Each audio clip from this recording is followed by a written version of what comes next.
Good morning, ladies and gentlemen, and welcome to the show on this Thursday, November 3rd, 2022. Thank you for tuning in. I'm glad to have you guys here. Everything that's that's unsustainable. The system right now and what the Fed's doing, the whole thing is getting ready to an enormous collapse of one sort or another. And they always said,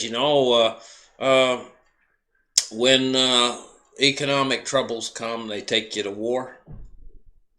Well, there's danger of war breaking out in numerous places around the world. One thing is Iran attacking Saudi Arabia, possibly, or North Korea possibly attacking South Korea.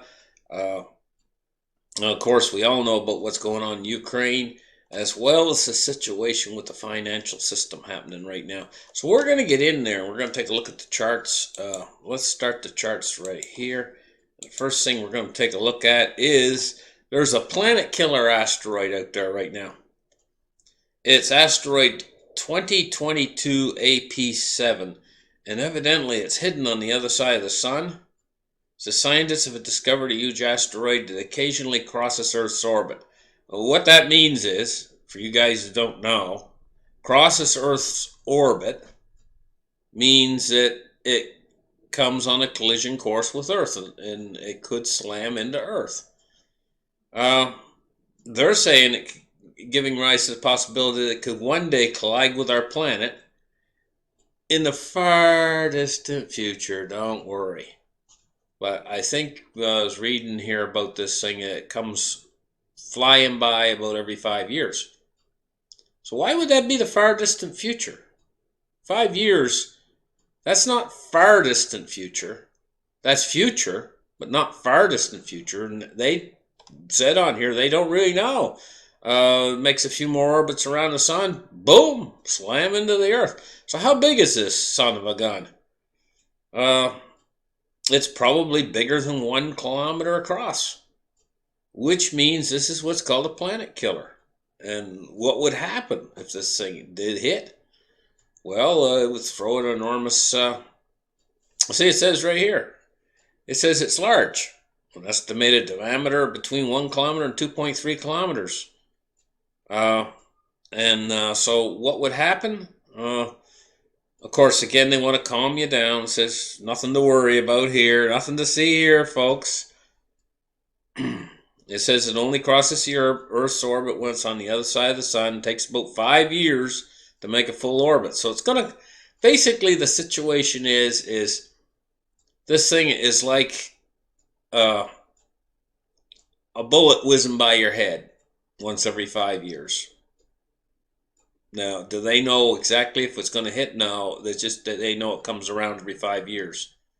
And so it says in the event of impact, it would have a devastating effect on life on Earth, potentially sparking an extinction level event. Let me see. It's 17 kilometers per second it's traveling, 45-degree impact angle. It says anybody within 100 kilometers of the impact would find their clothing would set on fire immediately. Also, would nearby wood and vegetation just explode on fire. And it says anybody 1,000 kilometers away, the effect would be much less severe. Oh, that's a relief. Ooh, that's a relief. 1,000 kilometers away. That's a long ways away, but much less severe. Oh, that's a relief. The shock wave would blow every window out, and a seismic effect would be noticeable, but there'd be no thermal effects, according to the from that distance, 1,000 kilometers. So it would just basically be bam, and you're blowing through the air, head over heels with this giant shock wave from 1,000 kilometers away. So it says the Earth would not be destroyed. So we got nothing to worry about, nothing to see here, folks. Anyway, so what's going on here with Powell? It says that Powell, that's the chairman of the Fed, it says he's pulled the rug out from the markets. Right now, this is happening in real time. The rug's been pulled. And here's a picture of Fed Chairman Powell in his hockey suit. He's a hawk. with a miserable look on his face, because he is a miserable son of a gun to do what he's doing. We've got a functioning economy right now, and the markets are holding put rather well considering what's going on. No, that's not good enough for them. They got to create a panic. They got to create a situation. They're going to take everything down, and then they're going to have to repair it. And they're just messing everything up. Around the world, it seems that world leadership right now is messing up the entire world. Not just here, but over in the East too. And I'm kind of referring to Russia.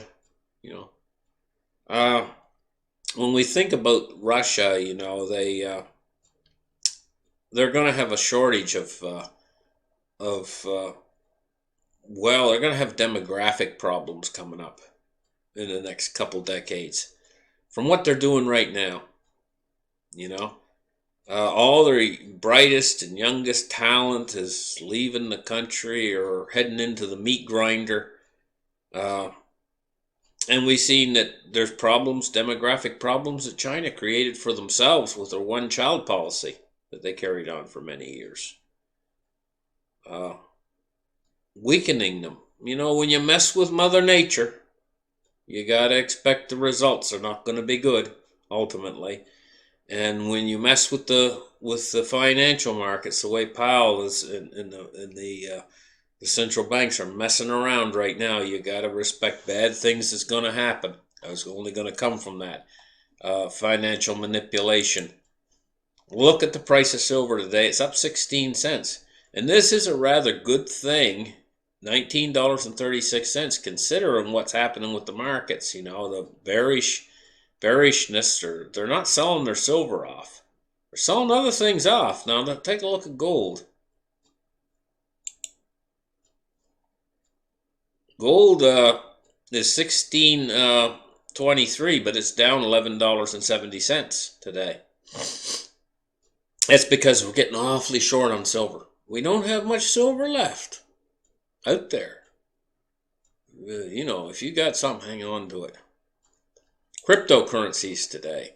We're looking at $1 trillion roughly across the board, and we're looking at a Bitcoin price at 20,265. Ethereum at 1548.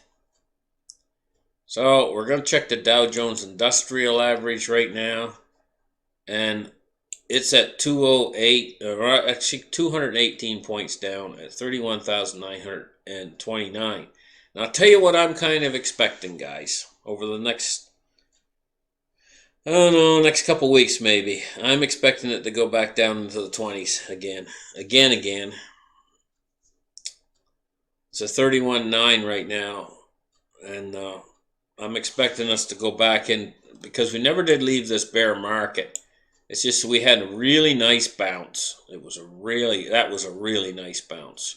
But if you look at the overall trend from when the market peaked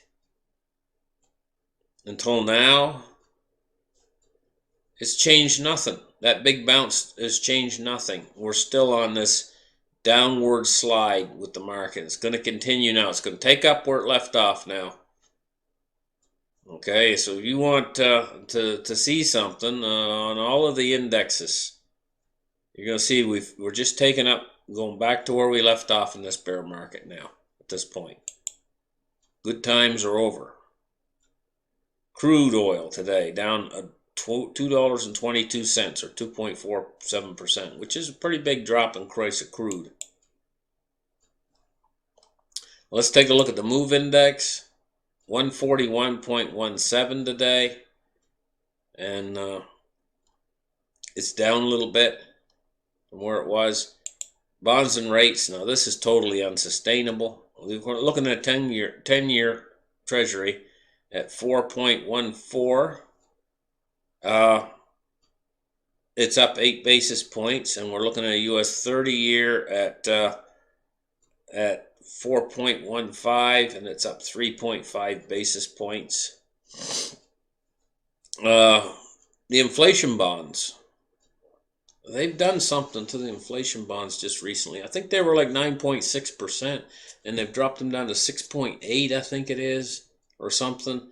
And they're saying that the I bonds, the inflation, I think they're saying that that they're more attractive now. But I just ain't getting it. Because how if they're yielding the lower, and I don't know. I don't understand why they'd be more attractive. That's all there is to it. I just don't understand that.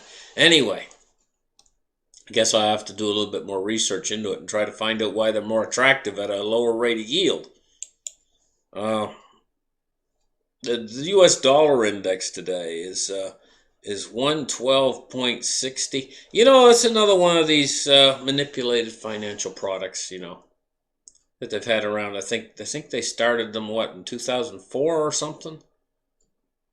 Uh, they keep adding more and more financial products we've never heard of before to the system to enhance it, and it's like steroid use for you go to the gym, and they're all on steroids, and that's what the way it is with the financial system right now. They're all got these specialized financial products that they've created, which is just more fugazi.